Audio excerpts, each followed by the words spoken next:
বিমান ছিনতাই চেষ্টার দিনে শাহজালাল বিমানবন্দরে নিরাপত্তায় অবহেলা পেয়েছে তদন্ত কমিটি। যদিও তদন্ত প্রতিবেদনে জমা দেওয়ার সময় পেছানো হয়েছে আরও 2 দিন। এ ঘটনায় বিমানবন্দরের 5 নিরাপত্তা কর্মীকে সাময়িক বরখাস্ত এবং একজনকে প্রত্যাহার করা হয়েছে। এদিকে ছিনতাইয়ের কবলে পড়া বিমানটি আগামী 7 মার্চ থেকে আবারও আকাশে উড়বে।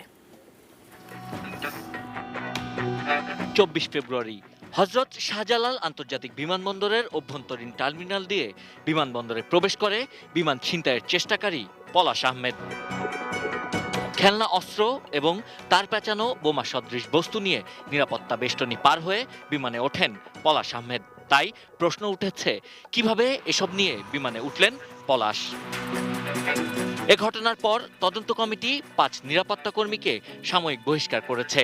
পাশাপাশি এয়ারপোর্ট সিকিউরিটি ফোর্স অ্যাবসেকের পোস্ট সুপারভাইজার সার্জেন্ট সাজিদুল ইসলামকেও প্রত্যাহার করে বিমান বাহিনীতে সংযুক্ত করা হয়েছে। নিরাপত্তায় আরও সতর্কতার জন্য প্রয়োজনীয় ব্যবস্থা নিচ্ছে সরকার। নির্ধারিত সময় ছিল, তারপরে আমরা 2 দিন সময় আমরা বাড়িয়েছি। কয়েকদিন আগে যে একটা ইনসিডেন্ট ঘটে গেল, আপনারা জেনেছেন, সবগুলোই কিন্তু আসলে ফেক। কিন্তু সাময়িকভাবে তো সবার ভীতির উদ্রেক করতে পেরেছে, সেটা আমরা অস্বীকার যাই না। যারা সেখানে বডি তল্লাশি ছিল, শরীরে তল্লাশির দায়িত্বে ছিল, আমরা তাদের বিরুদ্ধে আমরা ব্যবস্থা নিয়েছি ইতিমধ্যে।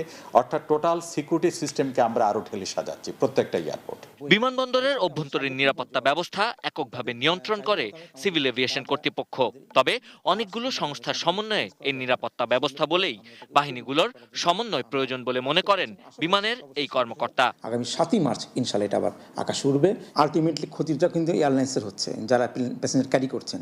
তো আমরা চাই, যেহেতু এটা টিম ওয়ার্ক, প্রত্যেকটা এজেন্সিকে, প্রতিটি সংস্থাকে পারস্পরিক সমন্বয়ের মাধ্যমে এবং পারস্পরিক যোগাযোগ বৃদ্ধি করার মাধ্যমে আমরা এটাকে আরও শক্তিশালী করতে, ব্লেম গেম থেকে বেরিয়ে এসে আমরা যার যার রোলটা যেন সঠিকভাবে পালন করতে পারি, দেশের প্রতি দায়বদ্ধ থেকে আমরা যে কাজ করি, ইনশাল্লাহ আমাদের নিরাপত্তা মান আরও উন্নত হবে। আগামী 6 মার্চ বিমান ছিনতাই চেষ্টার ঘটনার তদন্ত প্রতিবেদন জমা দেওয়ার কথা তদন্ত কমিটির। Sabbir Ahmed, ATN news, Dhaka.